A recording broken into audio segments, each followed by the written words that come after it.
I know it's hard. Alam ko yung pakiramdam na parang wala nang direksyon at gusto na lang sumuko. But remember this, may mga taong mas pagod pa sa'yo. And yet they choose to fight every single day. Kasi kung sila nga halos wala na nakakahanap pa rin ng lakas, ibig sabihin may laban ka pa. Kaya huminga ka, kasi hindi mo naman kailangan tapusin lahat ngayon.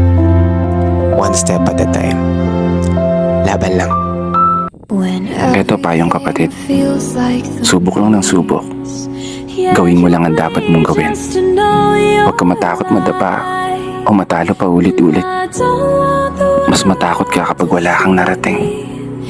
Mangarap ka lang ng mangarap. Abutin ang dapat abutin.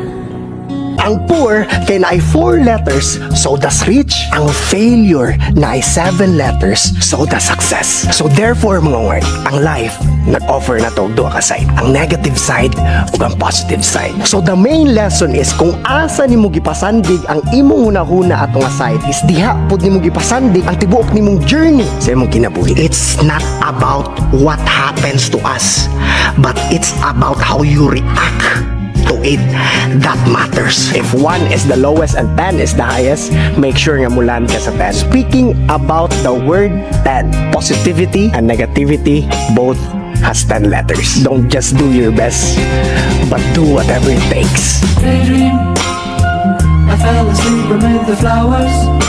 Alam mo kung bakit kailangan mo magpatuloy? Because you deserve to see what happened when all your hard work pays off. Kasi lahat ng pagod mo, lahat ng iyak mo na tahimik, lahat ng gabi mo na gusto mo nang sumuko, may dahilan yan. Kasi hindi mo to ginagawa para lang sa ibang tao. Ginagawa mo to kasi meron kang pangarap. Kaya kahit mahirap, tuloy. Kahit hindi mo pa nakikita yung resulta ngayon, tuloy.